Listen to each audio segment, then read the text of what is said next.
بسم اللہ الرحمن الرحیم۔ برادران اسلام، یاد رکھیں ہمارے معاشرے میں بہت سارے لوگ اپنی جہالت کی وجہ سے خوارج کی اصول پر ہیں، لیکن ان بیچاروں کو اس چیز کا پتہ ہی نہیں ہے، علم ہی نہیں ہے۔ اللہ المستعان۔ وہ کیسے؟ آپ نے یہ دیکھا ہوگا، سنا ہوگا کہ لوگوں کی اکثریت حکمرانوں کے خلاف لب کشائی کرتی ہے۔ حکمران ایسے، انہوں نے یہ کر دیا، وہ کر دیا، یہ کھا گئے، اسے مار دیا۔ سارا دن ان کا یہ شیوا ہے، یہ وتیرہ ہے کہ حکمرانوں کی غیبت کرتے ہیں، ان کے خلاف ہر مجلس میں گفتگو کرتے ہیں۔ اور ہمیں اس بات پر تعجب تو تب زیادہ ہوتا ہے اور دکھ ہوتا ہے، یقین کریں، کہ بہت سارے ایسے لوگ جو سلفیت کی طرف منسوب ہونے والے، اپنے آپ کو اہل حدیث کہلوانے والے، منبر رسول صلی اللہ علیہ وسلم پر جلوہ فروز ہو کر حکمرانوں کے خلاف سر عام گفتگو کرتے ہیں۔ حالانکہ نبی علیہ السلام نے یہ ادب امت کو بالکل نہیں سکھلایا۔ نبی علیہ السلام نے وقت حاکم کو نصیحت کرنے کی آداب، اصول، قواعد بتلائے ہیں کہ کس طرح تم نے اپنے ولی امر کو نصیحت کرنی ہے۔ لیکن اللہ معاف کرے، ہمارے معاشرے میں لوگ یہ سمجھتے ہیں کہ جو شخص منبر پر چڑھ کر سر عام فیس بک پر یا واٹس ایپ پر حکمرانوں کے خلاف بولے، انہیں گالیاں دے، ان کے خلاف لوگوں کو اکسائے خروج پر، لوگوں کو تیش دلائے، ان کے خلاف ان کی غیبت کرے، ان پر لعن طعن کرے، ایسا خطیب، ایسا امام، ایسا واعظ بڑا بہادر ہے، بڑا جری ہے، یہ کسی سے نہیں ڈرتا۔ اللہ المستعان۔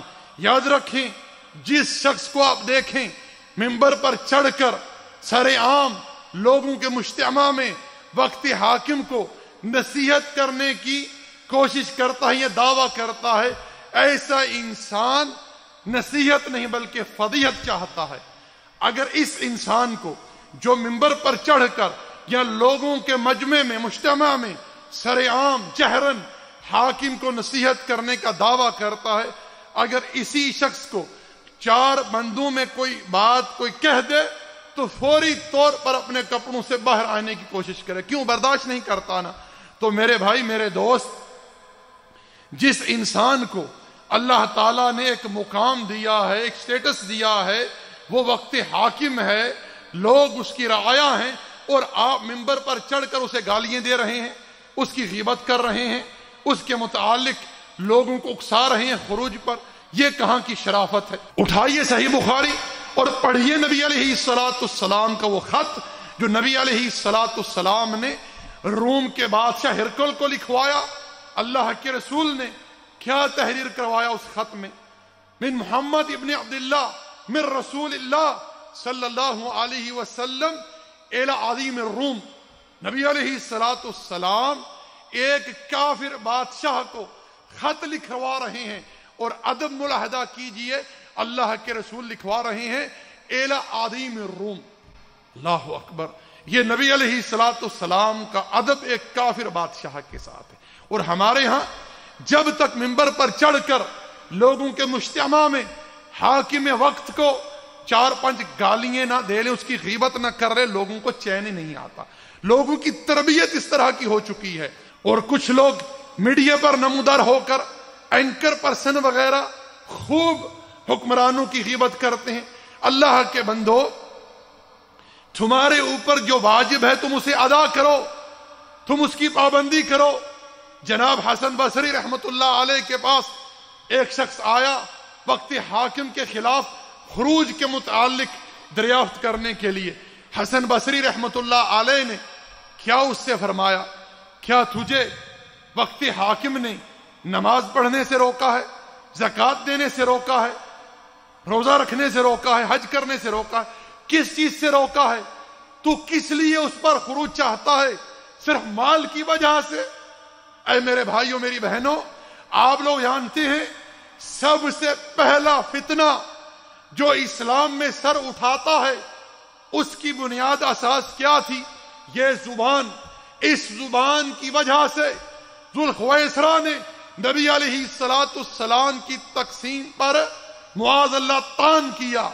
جیسا کہ جناب علی رضی اللہ تعالی عنہ نے یمن سے کچھ سونا نبی علیہ السلام کو بھیجا، اللہ کے رسول نے وہ سونا لوگوں میں تقسیم کر دیا.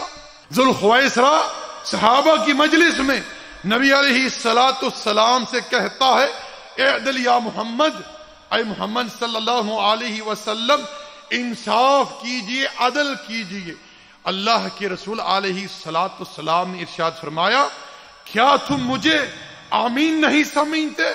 میں تو اس کی طرف سے آمین مقرر کیا گیا ہوں جو ذات آسمانوں پر ہے، یعنی اللہ جل وعلا کی طرف سے. پتہ کیا چلا؟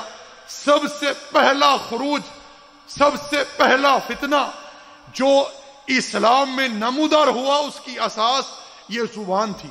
اور نبی علیہ السلام نے اس موقع پر فرمایا تھا، اس شخص کی پشت سے ایسی نسل نکلے گی، ایسے لوگ آئیں گے جن کی عبادات کے سامنے تم اپنی عبادتوں کو چھوٹا سمجھو گے، کم سمجھو گے، مگر یہ لوگ اسلام سے ایسے نکل جائیں گے جیسے کمان سے تیر نکلتا ہے.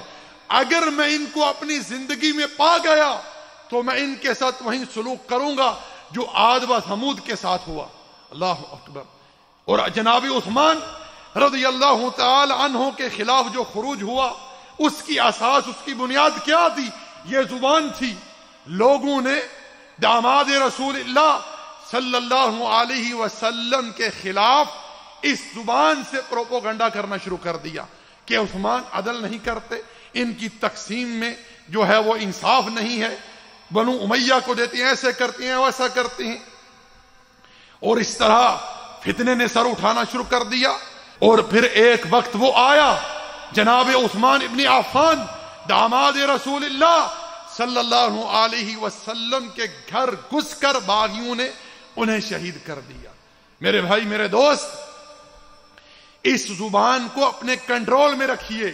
افسوس تو اس بات کا ہے کہ آج کل لوگ اپنی اولاد کے سامنے حکمرانوں کی کھلی عام غیبت کرتے ہیں، کھلی عام ان کے خلاف بولتے ہیں.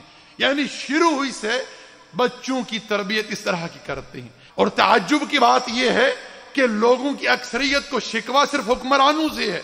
ان کو حاکم وہ چاہیے جس کے اندر جناب ابو بکر، عثمان، عمر جیسی صفات ہو، اور خود ایک نمبر کے فاسق ہوں گے، فاجر ہوں گے، جھوٹ بول رہے ہیں، غیبت کر رہے ہیں، چوری کر رہے ہیں، قتل و غارت میں مبتلا ہیں، زنا، شراب نوشی، جوا، ہر کام کر رہے ہیں، ہر برا فعل ان کے اندر ہے.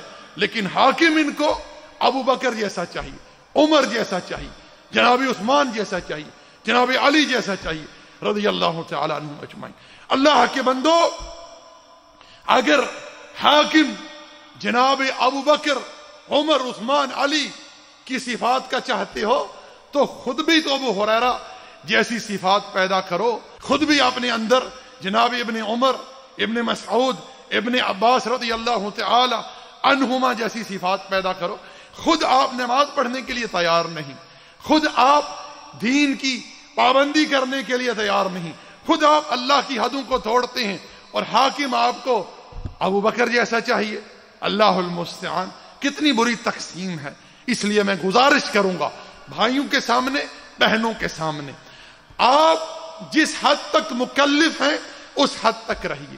لا یکلف اللہ نفسا الا وسعها. اللہ کسی نفس کو اس کی استطاعت سے زیادہ مکلف نہیں کرتا. اگر آپ وقت حاکم کے پاس جا کر اسے نصیحت کرنے کی قدرت نہیں رکھتے تو آپ اس چیز کے مکلف نہیں ہیں. آپ اس کے حق میں دعا کریں. امام احمد ابن حنبل رحمت اللہ علیہ کیا فرماتے ہیں کہ اگر مجھے پتا چل جائے کہ میری کون سی دعا رب ذوالجلال کی بارگاہ میں شرف قبولیت پائے گی، میں اس دعا کو وقت حاکم کے لیے خاص کروں، کیونکہ حاکم کی اصلاح میں رعایا کی اصلاح ہے. یہ ہے ہمارے اسلاف کا اسوہ کہ وہ حکام کے حق میں دعائیں کیا کرتے تھے ان کی اصلاح کے لیے، ان کی نیکی کے لیے کہ رب ذوالجلال ان کو بر اور تقوی کی توفیق عطا فرمائے۔ لیکن ہمارا معاملہ بالکل برعکس ہے، ہم ان کے حق میں دعا کرنے کے بجائے ان پر بد دعائیں کرتے ہیں اور لوگوں کے مجتمع میں کرتے ہیں، ممبر پر چڑھ کر کرتے ہیں۔ انا للہ و انا الیہ راجعون۔ رب ذوالجلال تقدس و تعالی نے موسیٰ اور ہارون علیہ السلام کو فرعون جیسے طاغی کے پاس بھیجا۔ کیا ارشاد فرمایا؟ اذهبا الى فرعون انه طغى فقولا له قولا لینا، کہ تم دونوں جاؤ فرعون کے پاس کیونکہ اس نے سرکشی اختیار کی ہے، اور اس سے نرم بات کرنا۔ کیوں؟ کیونکہ ہو سکتا ہے کہ وہ ڈر جائے اور نصیحت اختیار کر لے۔ یہ ایک کافر کے ساتھ معاملہ ہے۔ اس لیے میرے بھائی، میرے دوست، اگر آپ حاکم وقت تک پہنچنے کی بات پہنچانے کی قدرت نہیں رکھتے تو آپ خاموش رہیں، آپ اس کے حق میں اصلاح کی دعا کریں، لیکن آپ کو یہ اجازت ہرگز نہیں کہ آپ اس کی غیبت کریں، اس کے خلاف لوگوں کو اکسائیں، خروج پر اکسائیں لوگوں کو۔ یہ اجازت آپ کو اسلام نے بالکل نہیں دی۔ چنانچہ میں گزارش کروں گا تمام بھائیوں کے سامنے، بہنوں کے سامنے، اللہ کی خوشنودی کے لیے اپنے منہج کی اصلاح کرو اور اس بات کو جانو اور سمجھو کہ ہمارا منہج اس تعلق سے ہمیں کیا تعلیم و ترغیب دیتا ہے۔ وما علینا الا البلاغ وصلی اللہ علی نبینا محمد وعلی آلہ وصحبہ اجمعین۔